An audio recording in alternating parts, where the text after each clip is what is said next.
Hello નમસ્કાર મિત્રો। આગલા વિડીયોની અંદર આપણે જોયું હતું કે ક્વેશ્ચન નંબર 1 અને ક્વેશ્ચન નંબર 2 જોયા હતા કે આપણે કઈ રીતે સોલ્વ કરી શકીએ છીએ। આ વિડીયોની અંદર આપણે જોશું કે ક્વેશ્ચન નંબર 3, ક્વેશ્ચન નંબર 4 અને ક્વેશ્ચન નંબર 5 સ્વાધ્યાય 3.1 અને ચેપ્ટર જે આપણે ત્રિકોણમિતીય વિધેયો, તો આપણે તેની અંદર જોવાનું છે કે ક્વેશ્ચન નંબર 3, ક્વેશ્ચન નંબર 4 અને ક્વેશ્ચન નંબર 5 આપણે કઈ રીતે સોલ્વ કરી શકશું અને એનો આન્સર આપણે કઈ રીતે મેળવી શકીએ તે આપણે અહીંયા જોવાનું છે। તો ક્વેશ્ચન નંબર 3 ની અંદર આપણે કેટલા પરિભ્રમણ થશે તે જોવાનું છે। ક્વેશ્ચન નંબર 4 ની અંદર આપણે ખૂણાનું માપ શોધવાનું છે અને ક્વેશ્ચન નંબર 5 ની અંદર આપણે આર્કનું માપ શોધવાનું છે કે તે આર્ક કેટલા માપની છે, તો તે આપણે અહીંયા જોવાનું છે। તો ક્વેશ્ચન નંબર 3, ક્વેશ્ચન નંબર 4 અને ક્વેશ્ચન નંબર 5 નું સોલ્યુશન સ્વાધ્યાય 3.1 વિષય ગણિત। હેલો નમસ્કાર મિત્રો। આપણે અહીં જોવાનું છે ક્વેશ્ચન નંબર 3। તો ક્વેશ્ચન નંબર 3 ની અંદર શું આપેલું છે કે એક ચક્ર 360 પરિભ્રમણ કરે છે 1 મિનિટમાં, તો 1 સેકન્ડમાં કેટલા રેડિયન માપ જેટલું તે ફરશે ચક્ર, તે આપણે અહીંયા શોધવાનું કીધું છે। તો સિમ્પલ આપણે પહેલાં જોઈ લઈએ તો શું છે, 1 મિનિટની અંદર ચક્ર કેટલા પરિભ્રમણ કરે છે તે પહેલાં આપણે લઈ લઈએ। તો 1 મિનિટમાં ચક્ર ફરશે, ફરેલા પરિભ્રમણ, પરિભ્રમણ 1 મિનિટમાં ચક્રએ ફરેલા પરિભ્રમણ કેટલા છે, તો કે 360, બરાબર છે। 360 મતલબ 360 પરિભ્રમણ કરે છે 1 મિનિટમાં।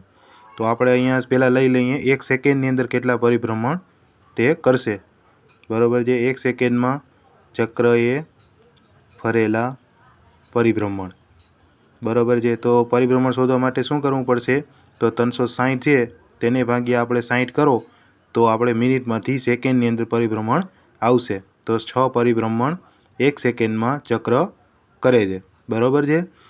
તો આપણે અહીં 6 પરિભ્રમણમાં આપણે જેટલો રેડિયન માપનો ખૂણો ફરશે તે આપણે અહીં શોધવાનું કીધું છે। તો એક પરિભ્રમણ દરમિયાન, બરાબર છે, એક પરિભ્રમણ દરમિયાન ચક્ર કેટલો રેડિયન માપ જેટલો ખસશે, તો કે 2n, બરાબર છે, કે 2n રેડિયન માપ જેટલો ચક્ર ફરશે, બરાબર છે। તો આપણે અહીંયા કેટલા છે, 6 પરિભ્રમણ આપેલા છે, બરાબર છે। તો 6 પરિભ્રમણ દરમિયાન ચક્ર 2n ગુણ્યા 6 બરાબર થશે 12n રેડિયન જેટલો ફરશે, બરાબર છે। તો આપણે અહીંયા જે શોધવાનું કીધું છે તે આપણે અહીંયા સિમ્પલ શોધી લીધું છે। તો હું આપણે કીધું છે શોધવાનું કે 1 સેકન્ડમાં કેટલા રેડિયન માપ જેટલું ચક્ર ફરશે, તો ચક્ર 1 સેકન્ડ દરમિયાન 1 સેકન્ડમાં 12n રેડિયન જેટલો ફરશે, સિમ્પલ, બરાબર છે। તો તમે જ્યારે આપણે 1 મિનિટની અંદર પરિભ્રમણ કરેલી સંખ્યા આપેલી હોય તો તેમાંથી 1 સેકન્ડ રેડિયન માપ જેટલું આપણે શોધવાનું કીધું હોય તો તમે આ રીતે 1 સેકન્ડમાં કેટલા રેડિયન જેટલો ફરશે તે તમે સિમ્પલ શોધી શકો। હવે છે એક્ઝામ્પલ 4। તો એક્ઝામ્પલ 4 શું છે કે 100 સેન્ટીમીટર ત્રિજ્યાવાળા વર્તુળની ચાપની લંબાઈ 22 સેન્ટીમીટર હોય તો તેણે કેન્દ્ર આગળ બનાવેલા ખૂણાનું અંશ માપ શોધો અને પાઈ બરાબર 22/7 લેવાના કીધા છે। તો સિમ્પલ અહીંયા તમારે સૌથી પહેલાં આપણે લઈ લેવાનું છે, આપણે જાણીએ છીએ કે, બરાબર છે, ત્રિજ્યા r અને લંબાઈ l વચ્ચેનો ખૂણો, બરાબર છે, ત્રિજ્યા r અને લંબાઈ l વચ્ચેનો ખૂણો થીટા, બરાબર છે, તે આપણે લઈ શકીએ। તો થીટા બરાબર શું થશે, તો થીટા બરાબર લંબાઈ l અપોન ત્રિજ્યા r થશે, બરાબર છે, કેમ કે એ ખૂણાનો બેઝિક સિદ્ધાંત છે। તો અહીંયા તમે થીટા બરાબર લંબાઈ l બરાબર ત્રિજ્યા r લીધી છે।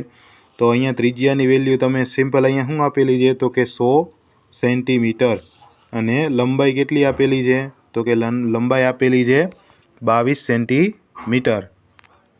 તો સિમ્પલ તમારે અહીંયા થીટાની વેલ્યુ આપણે શોધવાની કીધી છે। તો થીટાની વેલ્યુ આપણે સિમ્પલ અહીંયા પહેલાં લઈ લઈએ। તો થીટા બરાબર શું થશે, 22/100 રેડિયન, બરાબર છે। તો આપણે અહીંયા રેડિયન માપ આપેલું છે, આ રેડિયન માપની અંદર આપણે પાછું એને ડિગ્રીની અંદર લઈ જઈએ, બરાબર છે. તો તમે ડિગ્રીની અંદર લઈ જશો ત્યારે તમારે એને ગુણાવવું પડશે 180/π વડે. હવે તમે એને સિમ્પલ સોલ્વ આઉટ કરો. અહીંયા તમે પાઈની કિંમત મૂકી દો 22/7.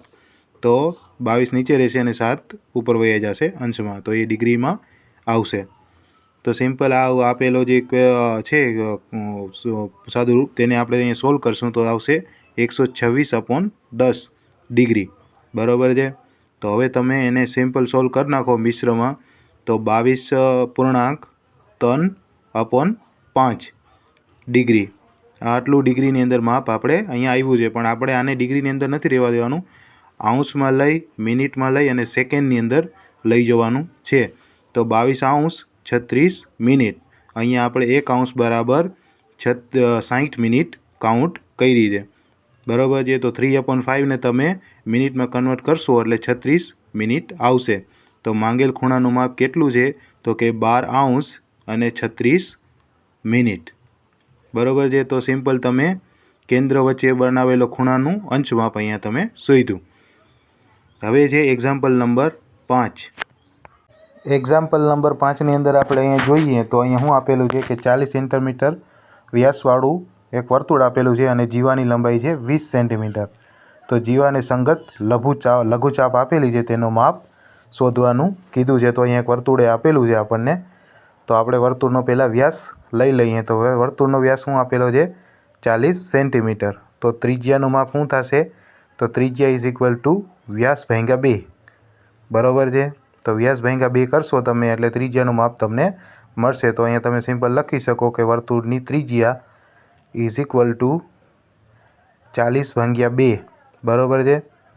તો આવશે 20 સેન્ટીમીટર, બરાબર છે. અહીંયા ત્રિજ્યાનું માપ તમે સિમ્પલ મેળવી લીધું.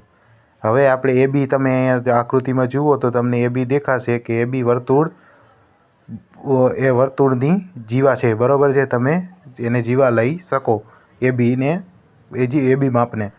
અને ત્રિકોણ OAB તમે જુઓ, તમે ત્રિકોણ OAB તો એની અંદર OA અને OB બે સરખા થશે.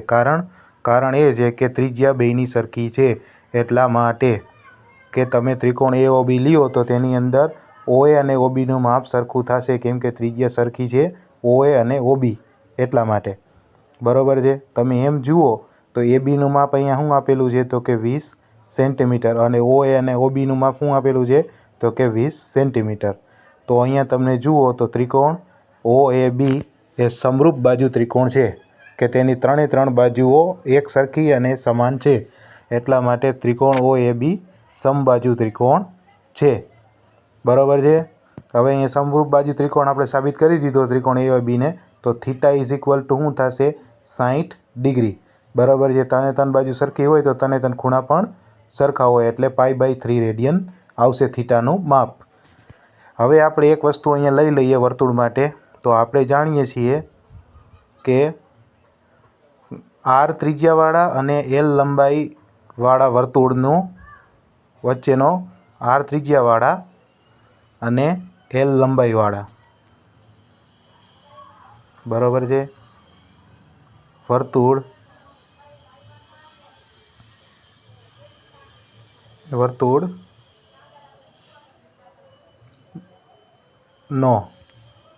R ત્રિજ્યાવાળા અને L લંબાઈવાળા વર્તુળનો ખૂણો થીટા રેડિયન છે, બરાબર છે. આપણે એ પહેલાંય ખબર છે, આપણે જાણીએ છીએ કે R ત્રિજ્યાવાળા અને L લંબાઈવાળા વર્તુળનો ખૂણો થીટા રેડિયન હોય. તો થીટા રેડિયન = L/R, મતલબ લંબાઈના છેદમાં ત્રિજ્યા, બરાબર છે. તો થીટાની વેલ્યુ શું છે π/3 અને L એટલે આપણે આર્ક શોધવાની કેટલી કીધી છે તો કે AB અને ત્રિજ્યા કેટલી છે તો કે 20 સેન્ટીમીટર, બરાબર છે. તો અહીંયા આર્ક AB બરાબર શું થશે 20π/3 સેન્ટીમીટર, બરાબર છે. તો આપણે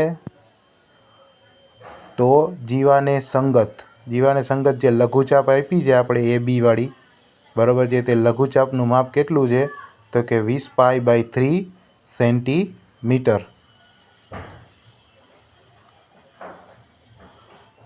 બરાબર છે. તો તમે આ રીતે જ્યારે આપેલી હોય વ્યાસ અને જીવાને આપેલી હોય તો તમે એનું લઘુચાપનું માપ શોધી શકો.